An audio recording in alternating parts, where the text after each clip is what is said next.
I don't just want to be a person that is admired by somebody. I want to be a person who helps to spark change in other people of some kind.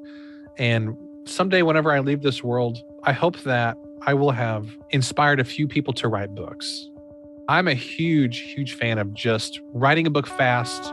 Make sure it's as good as you can make it, but just put it out there. And you will be really surprised at how it impacts people's lives. And you will be really surprised what it does for your life, for your career, for your business, for your reputation, all that stuff. It's absolutely amazing what a book can do.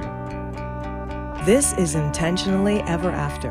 Join intentional lifestyle coach Joe Bukartek for a series of personal conversations and coaching sessions with various people about how living with intention shows up for them.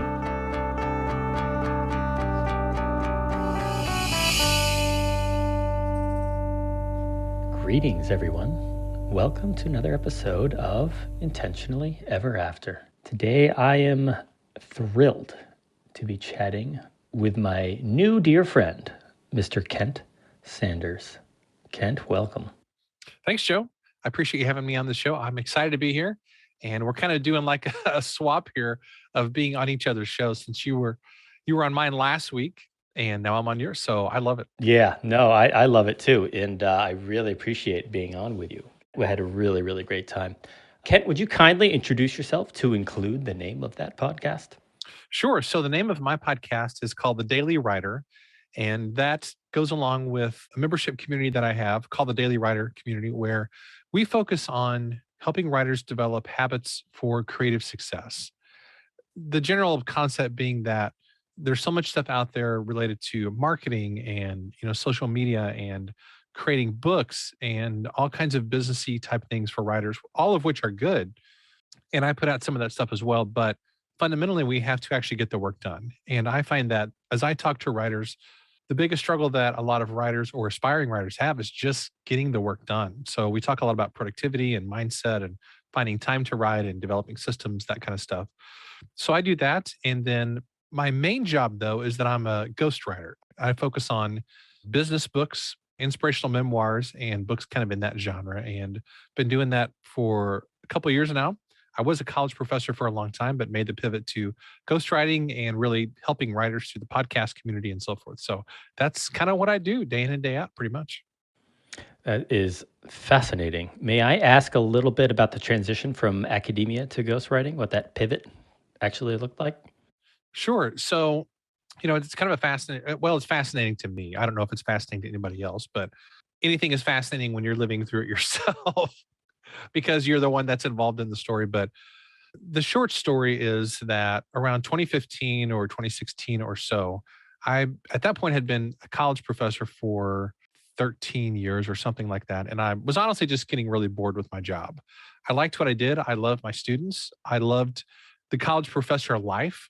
I love everything. Loved almost everything about academics. But the reality of it is that higher education is a really tough game to be playing these days, because the whole industry is breaking down in many ways. It's going through a lot of transitions and a lot of change. And I wanted to be in a position where I had more control over my own future, whether that was my time, whether that was financially, whether that was just getting a say in where I wanted to work and when and all those kinds of things. So I started to do freelance writing on the side, starting out with actually podcast show notes. We were talking about that just a minute ago with a mutual friend of ours. And then grew that over time. And then a couple of years ago, decided to pivot really full time into ghostwriting books, because those are much bigger projects. And you only really need a handful of those a year to make a full time living and support your family. So that's kind of why I pivoted to that direction. It was a very planned out transition. It was not spur of the moment. It was over a period of years. I just built up my business and was consistent with it, and continued to network and make connections and work on my podcast and release my own stuff. So there was a lot that went into it, but the short answer is I was trying to look ahead 5 or 6 years into the future, knowing that I would want to make a transition, and started to kind of plan for that and just build a business on the side, and then stuck with it. And then eventually it happened. So it sounds like at this point, you're spending your time doing a lot of things that you want to be doing rather than being told what you should be doing or need to be doing because of a given structure. Yeah. And I would also say, there is an element to doing client work. And of course, you have clients. So you know this as well as anybody who has clients. There is an element to having clients where they are the boss and you're serving them and you're working for them. And I think one of the benefits of having multiple clients is that if things go south with one or two clients, you still have others that you can depend on. And I like that dynamic. And I like the fact that no matter what kind of client work you're doing, coaching or ghostwriting, those things can kind of be done on your own schedule, and you're in charge of your own dynamic of your life and your schedule and your time and so forth. So there is still the element of you're working for others, but the advantage of having your own business is that you get to choose what kind of work that is, and you get to focus on things that you like, and you're just kind of in charge of your own success, which I love. Yeah, this will be a little further along, but what kind of rules do you have in place to kind of put bounds around making sure you keep working with the people you want to work with in the way that you want to work with them? Boy, that's a good question. I think a lot of that comes on the front end. Whenever now here we're talking about ghostwriting specifically. Whenever I talk to somebody for the first time, I can pretty quickly get a sense of who they are, whether I would like working with them, how they would work, what they want from the process, what kind of vibe I have. And I'm not the kind of person who gets to kind of woo woo about things, but I do think there is an element to where that does come into play a little bit, where you have to kind of rely on your own intuition and your own gut instinct to tell you whether you think you're going to like working with somebody. And I think we have to listen to our bodies in some respect. If you tense up, if you don't feel good talking with somebody for whatever reason, I think we have to pay attention to that. And I did make that mistake one time where I did a book for a client that I knew up front that I shouldn't have. I knew for a fact that I shouldn't have, because they kept trying to talk me down on price, and they kept trying to like squeeze more and more and more out of the thing. It wasn't just the pricing thing was really not the main issue. It was just, I didn't get a good vibe, but against my own better judgment, I said yes to the project, and it ended up fine, but I probably should not have done it. And I should have listened to my own gut instinct a little bit more. So that was definitely an element where I didn't have the courage to say no on the front end. And therefore I kind of got stuck working on a project that I really should not have been doing in the first place. I haven't made that mistake since, thankfully, and I hope to never make it again, but we all live and learn, I guess. Well, I think that's exactly it's a great illustration of wisdom comes from experience, Yeah. comes from call it failure or bad decisions or not listening to your gut or your body. Right. So it doesn't keep you from ever making that mistake again, but it certainly lends itself to, a rule around it, perhaps, if you want to call it, that you Yeah. make sure that it's a good fit, that it makes sense for you. Totally. Totally. Kent, what does it mean to you to live intentionally? I would say for me, that really comes down to knowing where I want to go and taking the steps to get there. And I'll go back to the example of building a business on the side and then turning that into my full-time business. I didn't know when I started out on that journey that I was going to be doing ghostwriting. That was not even remotely on my radar screen. But I knew that I wanted to build something that would support my family and that would not be teaching college. So I just started taking the next steps. For me, in that moment, the next steps meant getting involved in an entrepreneur business kind of community online and connecting with a couple of people. And my first paying gig as a freelance writer actually came from a podcast producer friend of mine who said, "Hey, I need somebody to write my show notes. Would you be interested in doing this?" And I thought, well, sure. I don't really know what that means or how much it should pay, but yes. I just figured I need to say yes to this first opportunity to get something under my belt. And it ended up being a gig that I had for several years and really, really enjoyed it. Out of that came several other gigs, and then it just kind of built from there. But for me, it all came down to knowing, okay, in a few years, I'm probably going to want to transition out of this job. But what do I have to do now to start building that up? So the fact that I had an idea of what I wanted to build, and I just started moving in that direction, for me was just living with intentionality and trying to continually work on moving in that direction. Now I made a ton of mistakes along the way, and I could have done it way faster if I had not screwed up a lot of things. Oh, please share something that you screwed up horribly. Okay, well, I'll share. Where do I even start? How long do you have? Kind of a deal. One of the things was that I started a side business one year. So I was building my freelancing business for some reason or another, and I don't even know why I did this to this day. I got into Amazon FBA. So that's fulfillment by Amazon. That's when you have a business, for those who don't know, where basically You are shipping stuff to Amazon and listing it on there, and they're selling it. And some people have been enormously successful with that. And so I thought, well, hey, this could be like a little side kind of a gig. What ended up happening is that I spent the bulk of one summer messing with that, shipping books to Amazon, listing them, getting all the supplies like the barcode scanner and the supplies to shrink wrap books and just the whole rigmarole. Wasted a lot of time and it ended actually really badly because even though I made a little bit of money, I think I made like $1,500 from it, which was ridiculous for a whole summer's work. Even though I did make a little bit of money, I ended up losing money in the end because the books that weren't selling, which there was hundreds of books that I had shipped and had never sold, months and months later. Amazon sent me an email one day and they basically said, hey, we either need to ship these books back to you or you need to pay for us to continue to store them, or you need to pay us to destroy them. And the cheapest option was to pay Amazon to destroy all those books that I had shrink wrapped, I had listed, I had boxed up, I had paid to send to them. It was just a complete disaster. so, so one of my big takeaways was don't get distracted with little side things. If you want to make something happen, I should have been way more intentional and just worked on building my freelance writing business. I would have been way further along if I had not gotten distracted with that. Another summer, I got distracted with the network marketing business that some extended family were building that I had bought into. I ended up losing all the money, a couple $1,000s. That was a mess. There was another summer when apparently all this happened in the summer because that was my downtime as a professor. There was another summer that I determined to do business coaching, which I had no business doing on any level. But I had taken a course on business coaching and decided, okay, this is maybe the direction that I should go. Instead of listening to my wife, who's always told me to focus on writing because that's my main marketable skill, but I did business coaching, spent a couple weeks putting together this elaborate proposal for a prospective client who said they were interested, and then they turned me down. And I had wasted like 2 weeks of my life doing that. And it was at that point, actually, I was so upset about that. I was so upset about my own stupidity that I just stayed mad for like a month. The whole first month of college that year, and this has just been like 3 years ago, I was just mad because I felt lost. I felt frustrated. It was at that point, though, that I took a ghostwriting course that a friend of mine had put together, and that's what got me on that trajectory. So I think one of my big lessons from all of this super long story is that sometimes your biggest failures can actually point you in the right direction. And I don't think we should feel too bad about our failures sometimes, because sometimes it takes getting really frustrated and discouraged before you finally wake up and go, oh, this is really what I should be focusing on.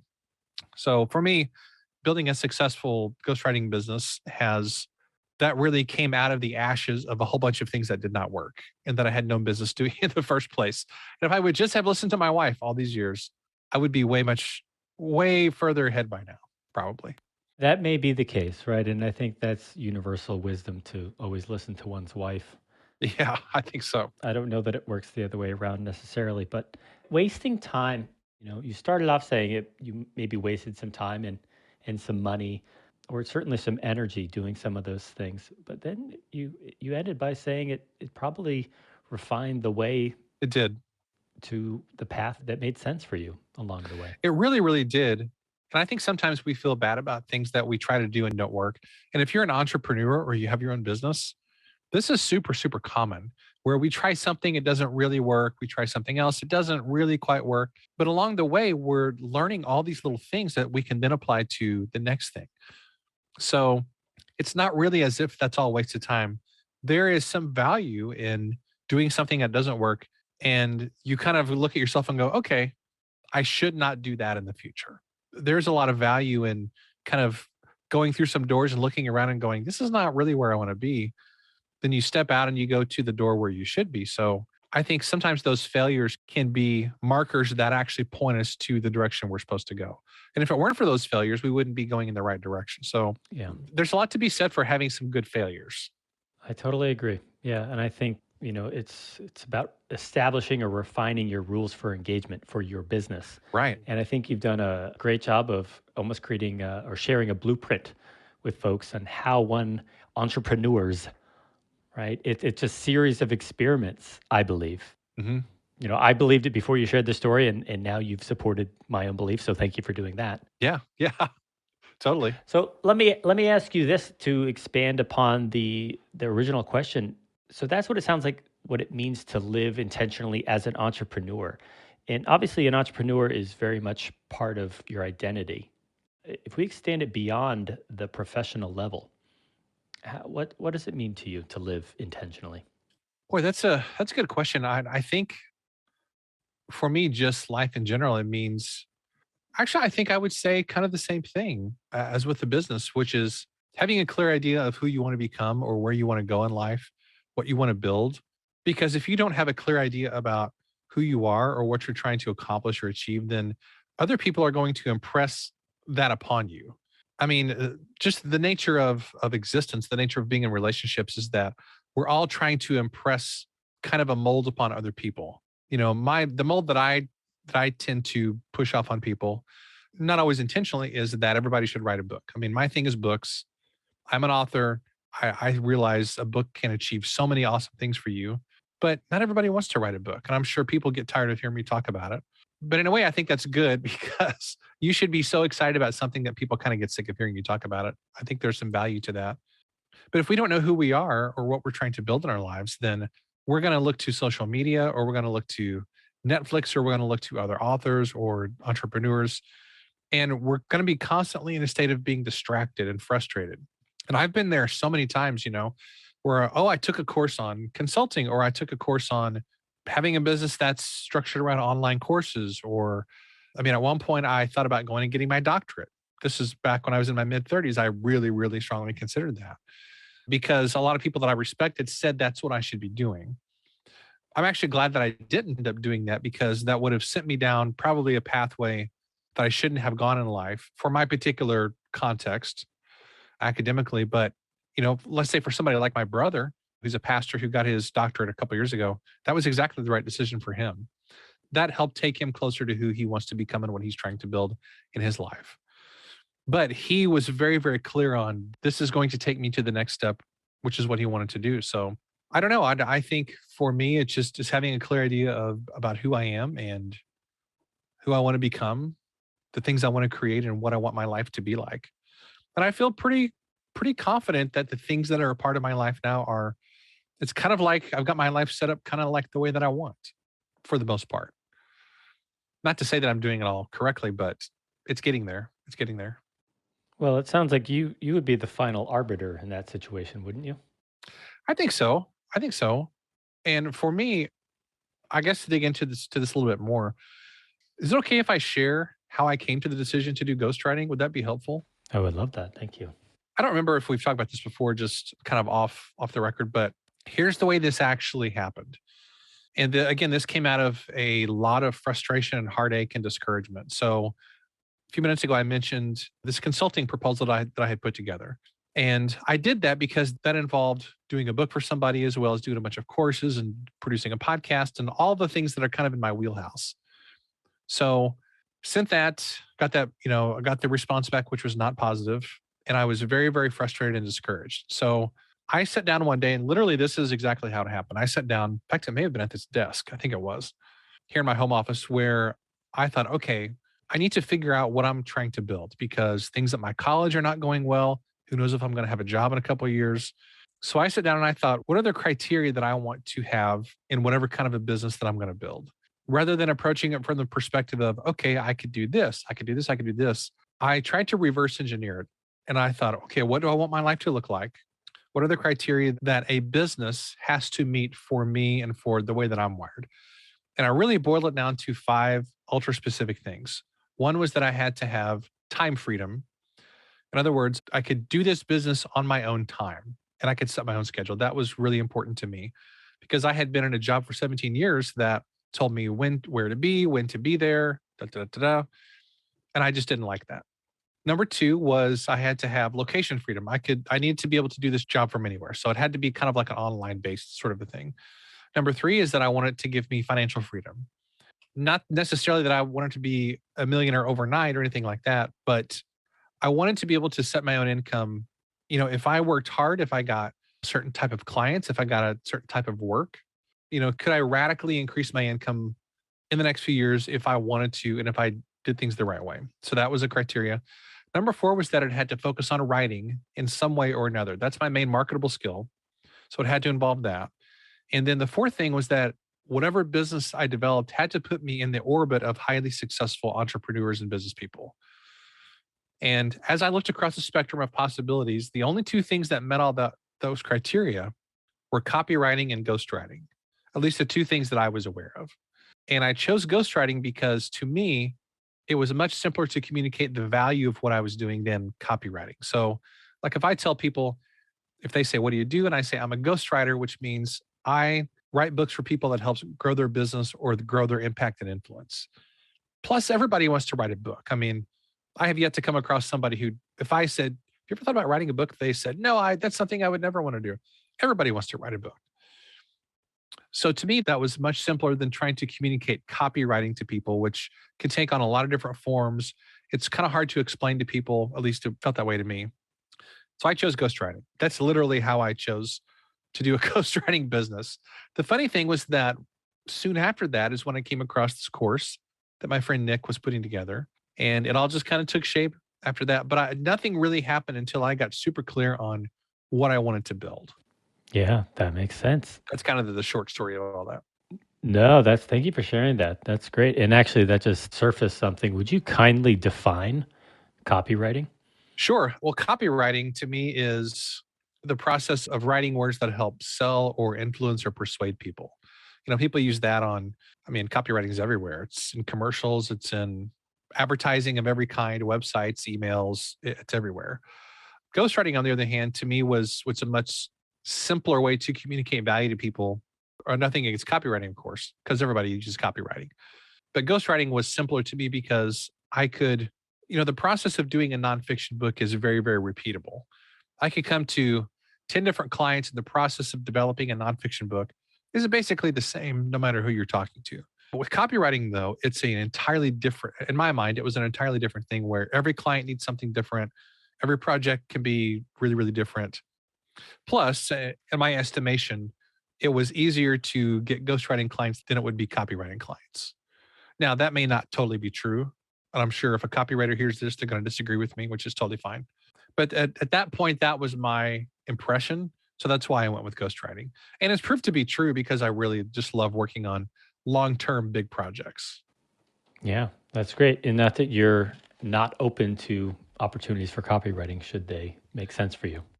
Well, I would be open to it. My typical way to operate, though, is that if someone came to me just for copywriting, I probably would refer them to one of a couple of different friends who do that type of work, who I know are better at it than I am, and who would probably do a much better job. It seems like a pretty great system.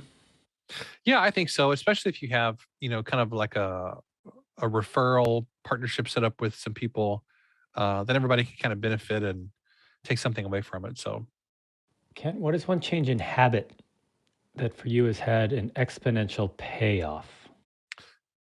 my gut reaction would be the writing habit, because really nothing else happens without a writing habit in terms of content, books, articles, blog posts, that kind of stuff. I mean, a writing habit will absolutely change your life, because then you have the words that you can sell to people, you can use to persuade, you can use to create content that impacts people's lives.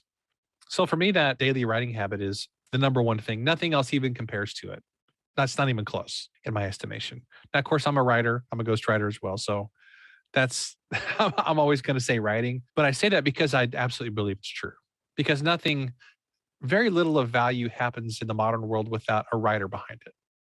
Yeah, obviously, I'm not going to disagree with that statement given who I'm married to. What goes into a writing habit? If someone doesn't have one established already, how would one go about establishing it? So there's two ways, I think, to establish a writing habit. One is what I would call, I've never heard anybody talk about it this way. I'm sure people smarter than me have talked about it. If I ever find it out there somewhere, I will definitely credit them. But I think there is the push method of building a habit. Then there's the pull method.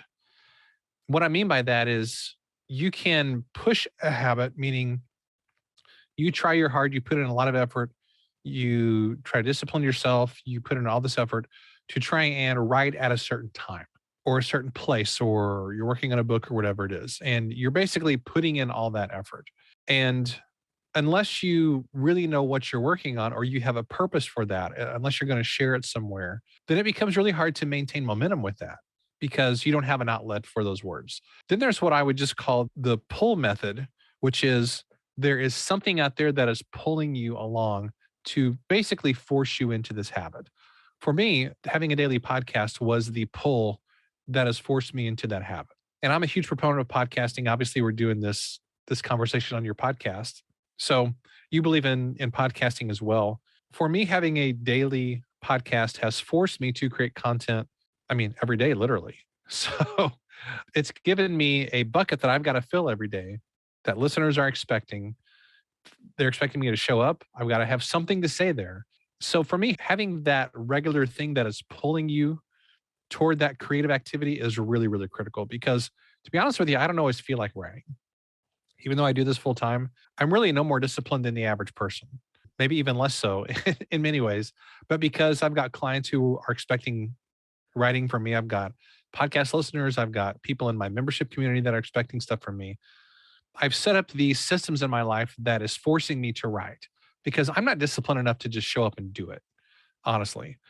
But now that I've created this vacuum or this expectation, I have to show up and get the work done. And I think that is the value of having something that is forcing you to create on a regular basis, whether that be a weekly podcast, a newsletter, a blog, a book release schedule, whatever it is. So having something that is going to require you to show up and create on demand, I think is a really important part of developing a writing habit. I feel like that's different than what a lot of people teach because they talk a lot about discipline and structure and routine and all that stuff. And that's all important. But for me, having something where people expect the writing at certain intervals has been really, really critical. It's kind of like having a trainer who's waiting for you at the gym. You know, I can pull myself out of bed at 5 a.m., but my own motivation is not going to carry me very far. If I've got somebody waiting for me at the gym, I don't want to let them down. So that for me is a really important key to developing a writing habit. That's great. Thank you for those examples. I don't see them as being dissimilar. You know, I believe it requires a lot of discipline to still do this. And I often refer to what you're talking about with as the pull method is rigging the system for success. Yeah. Right? Yeah. You know what is required of you to hold yourself accountable to do the thing. Yeah. And it's creating a system of accountability of these people are depending on me. This system is depending on me. And you put that into place. No one else did that, right? You did that knowing, you know, regardless of your level of intentionality at the time, it certainly was effective in getting you to do this now. Yeah. Creating writing as a daily habit. Yeah. And a daily podcast sounds like a lot. And it can feel like a lot at times, but when you're only doing weekday episodes that are like 1 to 2 minutes long, it's really not much. In fact, I'll give you here's a couple of numbers. So not to make a whole long production out of this, but one of the reasons why I wanted to do a daily show is that on the weekdays, I do these little short episodes. When they're written out, they're about 150 to 200 words. It's really not a lot of writing, to be honest with you. But these are kind of little short, inspirational, devotional kinds of things. They're not really faith-based or religious in nature, but I use that word kind of devotional just to indicate something quick and snappy and punchy. So I started this podcast, this version of my podcast, a year ago this past November. So I've been doing it for like 14, 15 months at this point or something like that. Knowing that in October 2022, which is this coming October, of course, that I would release a book called The Daily Writer, which is 366 meditations on things like finding your voice, building habits, being more creative, those kinds of things. So 2 years out, I knew I was going to release this book. And there was no way that I would write this book of 366 daily meditations if I did not have a podcast that was forcing me to create this content as I was going. So for me, the podcast became the way to force me to actually write this book, knowing that when I was putting it on the podcast, lots of other cool things would happen. But I had to have a way to force me to write this book. So I think there's a lot of value in using your podcast to repurpose content, you know, to force you to create little chunks on a regular basis because those little chunks really add up. And I counted this past weekend. So I've written 270 something of those little meditations in the last 14 or 15 months. So I've got less than 100 to go before I finish the first draft of this book. And that's just by, once a week I sit down on Fridays and for a couple of hours I work on I work on 5 or 10 of those. And that's the way that it's gotten done, honestly. That's great. You've created a great little closed loop system almost to just build upon success. Yeah, essentially. Plus, I know that if I don't deliver, I'm going to make my podcast producer's life miserable if I don't deliver on time on Fridays. If I send her stuff on Saturday, that means she's got to work on the weekend to produce at least Monday's episode. And she's very, very nice. She would never say it, but I know that would irritate her because that would really irritate me if somebody did that to me. So it's like, having this system set up where you have to deliver stuff to people really does help to kind of get your life on track. Well, it helps only if you care about people, I think. Well, that's true. That's very true. Yeah. That's a very important caveat. Right. For sure. So maybe identifying your value system is a key piece in this, or at least being in touch with it. Yes. Totally agree. Totally agree. So as a kind, caring person who has said yes to a daily writing habit, what have you said no to that has made a significant impact in your life? Boy, there are probably a lot of things I've said no to. The main thing that comes to mind, though, is I say no to a lot of TV shows and movies. There's a good friend of mine. We talk all the time. Of course, they're going to remain nameless. So as to not implicate the guilty, but they're constantly talking about, hey, did you see this show? Did you see this show? Did you watch this Netflix show? And yeah, we binge watched this and this and this. And they're always up on all the latest TV shows. And most of the time, I just tell them I haven't seen it, or sometimes I tell them I have no idea what you're talking about. Like, I just don't keep up with that stuff. There's like 4 or 5 shows that I watch per year. Like Ozark season 4 just came out. I'm a Missouri guy, so plus it's a really interesting show, despite people doing horrible things on it. It is an interesting show, so I will take like a few hours and I'll binge watch, part of a season at a time. Other than that, I just don't watch a lot of stuff. And for me, that's been kind of a critical deal is, when you don't watch a lot of Netflix or Disney Plus or whatever, you actually have a lot more time to create stuff. So it's a very, very simple solution, but most people have a hard time accepting that because we feel a pressure to keep up with everything. And once you become okay with disappointing everybody around you in that sense, then life just gets a lot easier, I think. Yeah. Because there's so much streaming content out there now. It's just an obscene amount of TV shows and stuff. And there's no way you can keep up with it. So I just stopped trying. I only watch a very small number of shows that I'm really interested in. The rest of them I just totally ignore. Yeah, I think this touches on the idea of consuming versus producing, right? And to your point, there's just vast, endless amounts of absolutely content to consume. And what you're talking about is by saying no to some of the consuming process, it enables you the space to produce. Right. Totally agree. What area in your life feels just about perfect? I would say if I had to pick one, I would say my relationship with my wife and my son. They feel really, really good. But it's taken a long time to get there. What I mean by that is my wife came from a family where they were all very vocal and, they would shout at each other. They would, when they got upset, they would have sort of these arguments and stuff. But the dynamic of her parents was that they would kind of have these fights and arguments, but then they would resolve them really, really fast. So it's like, we're going to shout, we're going to argue, and then, we're going to make up and it's all fine. And that was super strange to me when we got married. I came from a family where we didn't show much emotion. I never once heard my parents get into an argument. Everything was just very chill and very calm. So for me, that was hard to get used to. And it took me a long, long time to learn the value of just having an argument and being done with it. And then you kind of resolve it and you don't go to bed mad and that whole thing. And for me, that has been a super critical key of having a harmonious family.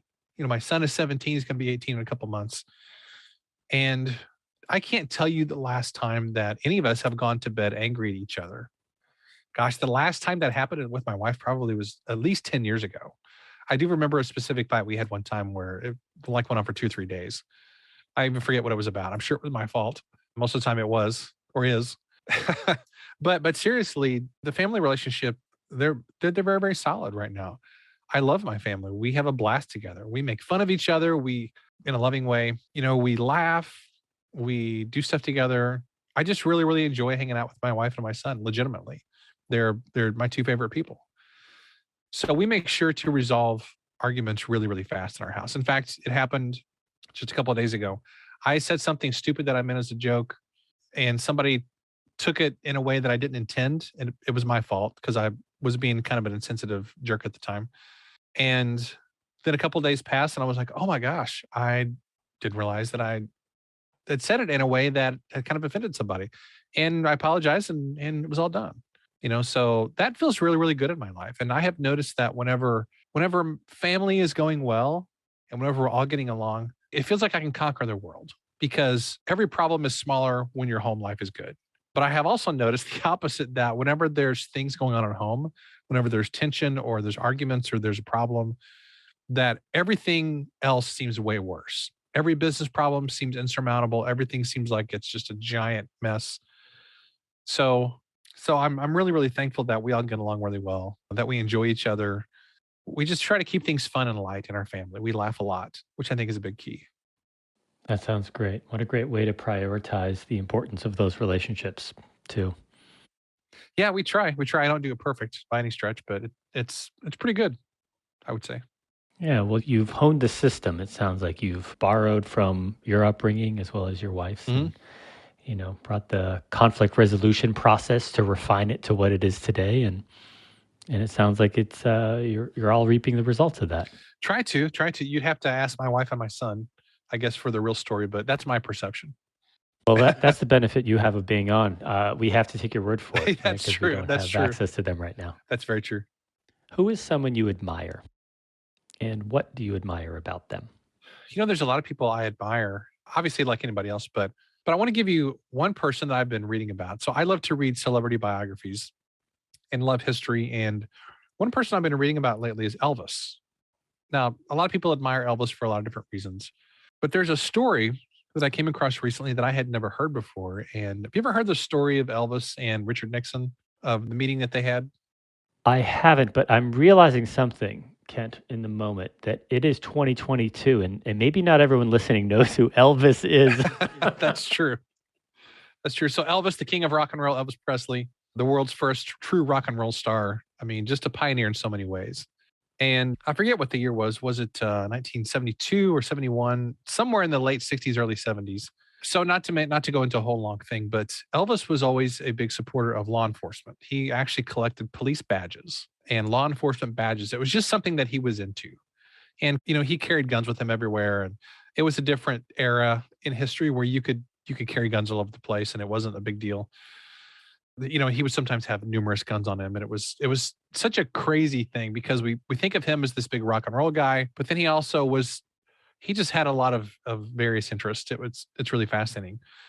So there was one day when he just decided that he wanted a DEA badge, so Drug Enforcement Agency, the federal narcs who enforce all the drug stuff and make arrests and all that stuff. So he decided that he wanted a badge, and he up and left Graceland one day and got on a plane and flew to Washington, D.C., checked into a hotel, flew to the other side of the country, met with a friend of his, took him back to D.C. And on the plane back to D.C., he handwrote a letter to President Richard Nixon explaining to him why he should give him a DEA badge. Basically saying, there's a war on drugs in our country. I'm a very famous musician. I have influence over the youth culture and things like that. And rolls up to the White House and proceeds to ask the guards if he can see the president. I mean, who actually does this besides Elvis? And of course, they say, well, we'll have to check on that. And he gives them this letter. And later in the day, he actually got a call from the White House asking him to come and meet with Nixon. And so they had, I don't know how long the meeting was, probably an hour or something, this meeting, and he actually got his DEA badge. Now, I don't know that the government actually ever considered Elvis an actual agent, but he got his badge. And one of the pictures I have hanging up here in my office, you can't see it right now, but I've actually got a printout of that very famous photo of Elvis and Nixon shaking hands. It is the most requested picture from the National Archives. It's such a crazy image. It's just baffling how wild the story is. But all that is to say is that the reason that I admire Elvis a lot is because he knew what he wanted and he went after it with intention. I mean, who else do you know who would just up and decide You know what? I think I'm going to go meet the president today and see if I can get a DEA badge. That was just how Elvis was. He knew what he wanted. He was going to do whatever it took to get what he wanted. Now, you can take that to an extreme, of course, but I think there's a lot to be said for that kind of drive and that kind of tenacity of deciding that you want something, and you have so much confidence that you're going to make it happen no matter what. I keep that picture on my wall because I like to be reminded of that tenacity. And I hope that I would develop at least a little bit of that in my own life. That is fascinating. I think that's not only a great example of the power of intentionality and commitment to that, but the power of writing as well. Yeah, true. I hadn't thought about that. That's going to make a great podcast episode. I'm going to totally steal that idea. I tell you what, man, you have it. It is yours. What do you imagine some people admire about you? I hope that they admire my sense of trying to be positive, of trying to be a positive force in their lives, of trying to be an encourager. I send a lot of notes through the mail and send a lot of emails, texts, and messages and things like that, just kind of checking up on people. So I hope that they not only admire that, I hope that it helps to teach them that they can do the same thing in their life as well. I don't just want to be a person that is admired by somebody. I want to be a person who helps to spark change in other people of some kind. And someday, whenever I leave this world, I hope that I will have inspired a few people to write books and that they will be able to look to me and say, if it wasn't for that Kent Sanders guy, I may not have ever tried to write a book or never gotten a book published. So I know the power of books, so that if somebody can say that about me, then I will have considered, my career worth it. That's awesome. I love that thought.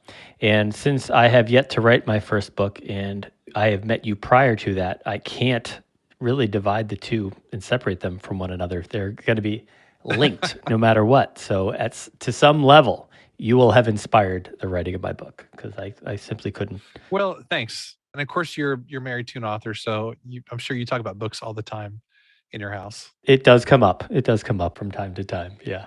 Kent, what other thoughts do you have around either about writing or intentionality or the intersection that you like to share with folks? I would say my number one message to people is that you are a writer and you can write a book. It's really not as hard as you think it is. You decide what kind of book you want to write, you make an outline, think about who your audience is and what problem you're solving for them. Here I'm talking about nonfiction specifically.